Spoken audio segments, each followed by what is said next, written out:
দর্শক, প্রচারণা নিয়ে আরো খবর জানবো। দেশের বিভিন্ন জায়গা থেকে যুক্ত হচ্ছেন আমাদের সহকর্মীরা। শুরুতেই জয়পুরহাট থেকে আছেন সহকর্মী হারুনুর রশিদ। হারুন, নির্বাচনী প্রচারণার তৃতীয় দিন, প্রার্থীদের মাঝে জয়পুরহাটে ব্যস্ততা কেমন দেখছেন?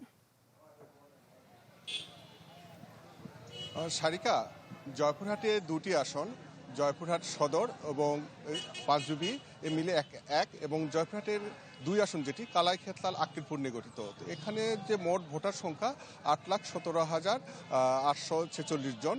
এর মধ্যে কিন্তু নারী ভোটারই বেশি, ৫,৫৪৬ জন কিন্তু নারী ভোটার এখানে বেশি রয়েছে। তো এখন যদি বলি যে জয়পুরহাটে কিন্তু এখন পর্যন্ত শান্তিপূর্ণভাবেই কিন্তু ভোটের যে প্রচারণা শুরু হয়ে গেছে। জয়পুরহাট এক আসনে প্রার্থী রয়েছেন এখানে ৫ জন। এখানে বিএনপি থেকে প্রার্থী আছেন মাসুদ রানা প্রধান, ধানের শীষ, এবং জামায়াত ইসলামী থেকে দাঁড়িপাল্লা এখানে নির্বাচন করছেন ফজলুর রহমান ছাইদ, এবং স্বতন্ত্র প্রার্থী সাবেকুন্নাহার শিখা।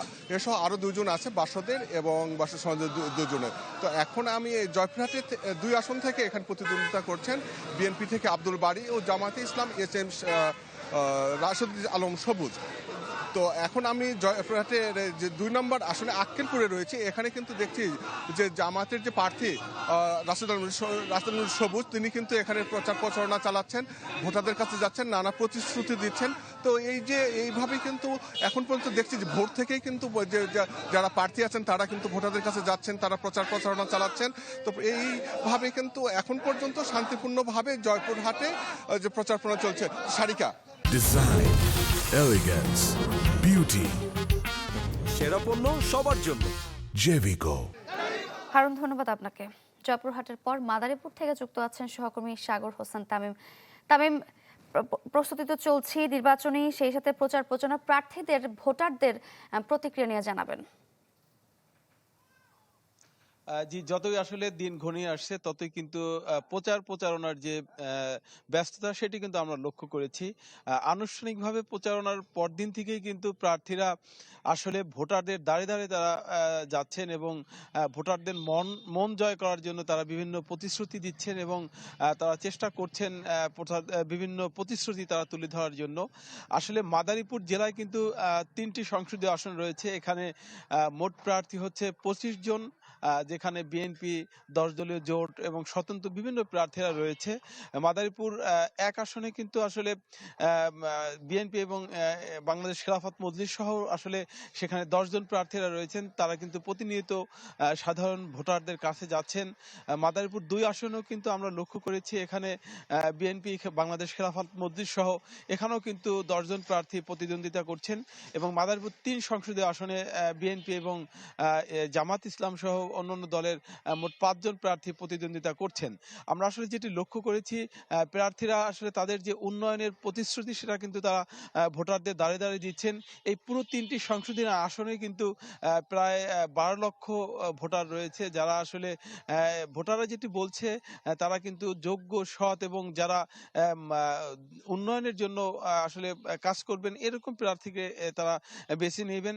মাদারীপুর ৩টি সংসদীয় আসনে কিন্তু স্বতন্ত্র প্রার্থীরা রয়েছেন, যার ফলে দলীয় প্রার্থীরা আসলে অনেকটাই তাদের সাথে প্রচারণা চালাচ্ছেন।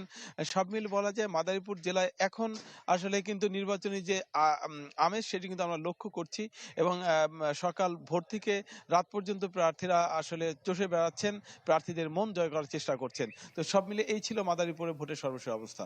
সারিকা। তামিম, ধন্যবাদ আপনাকে। এবার টাঙ্গাইলের খবর জানবো, আছেন সহকর্মী মাসুদ রানা।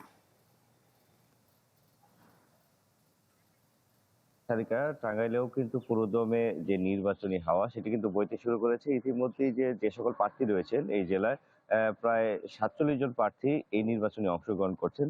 টাঙ্গাইলে কিন্তু ৮টি আসন রয়েছে। এই ৮টি আসনের যে প্রার্থীগুলো রয়েছেন বিশেষ করে বিএনপি, জামায়াত, ইসলামী আন্দোলন সহ যে সকল দলের প্রার্থীগুলো রয়েছেন তারা কিন্তু সকল থেকে গভীর রাত পর্যন্ত তারা নির্বাচনী যে কার্যক্রম তাদের যে প্রচারণা চালিয়ে যাচ্ছেন, তারা বিভিন্নভাবে প্রচারণা চালিয়ে যাচ্ছেন।